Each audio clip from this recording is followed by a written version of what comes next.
Hi, I'm Mark. I travelled halfway around the world and hired this tiny camper van. Join me as I bake in my hire car. Welcome to another episode of Baked in My Car. Today we're joining you from the Izu Peninsula, southwest of Tokyo, Japan, and we're going to be having a look at the JP STAR Happy1, our home for the week.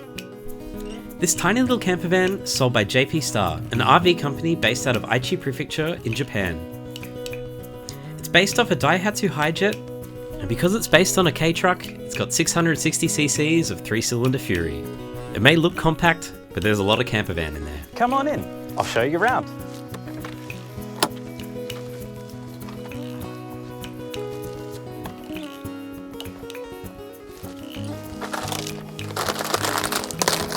Now this is living. Now you're inside, let me give you the tour. I'm sitting on a couch that folds out into a double bed. I'll show you that a little bit later. Next, I'm going to show you the microwave. This is perfect for reheating all those little meals that you get from 7-Eleven. Up here, after you've eaten, you're going to need to clean up, so there's a sink.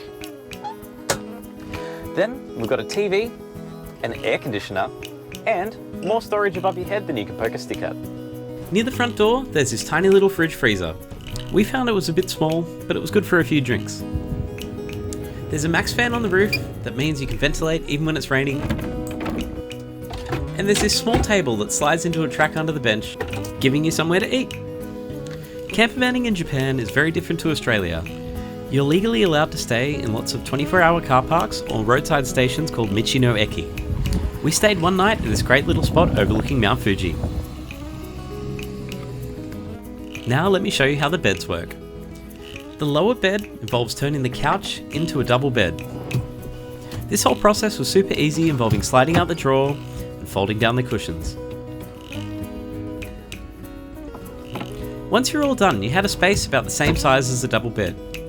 We found this bed was the most convenient because it had heaps of ventilation and you could access everything in the kitchen. Now here's how the upper bed works. Once you install this brace that goes in front of the front door, you can slide out a tray that goes above the driver's compartment.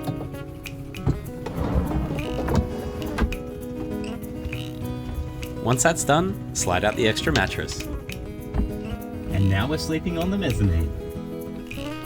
We slept here one night to see what it was like, but most of the time we use this as a luggage storage space to keep the living area usable during the day. This van has heaps of windows for ventilation and they all open with built-in fly mesh and block-out blinds. So we have a fly mesh and a block-out. Everything was super easy to use, and even the door had a tiny little block-out blind.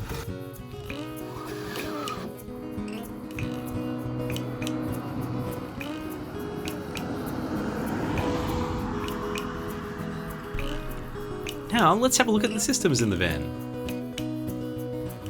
This camper is based on a Daihatsu HiJet and has 4-wheel drive, a rear diff locker, and low range.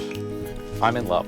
For the house electricals, it uses a 100 amp hour 48 volt battery with a Renogy solar controller, and everything is controlled through this JP STAR control panel.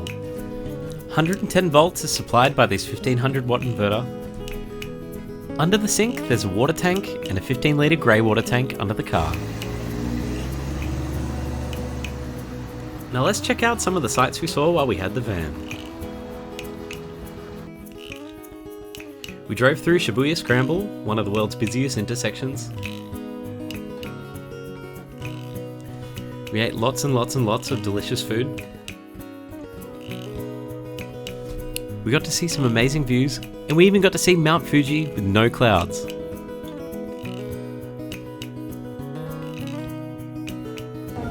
We went grocery shopping and filmed an episode of Baked in My Car. We were at a castle and we saw this.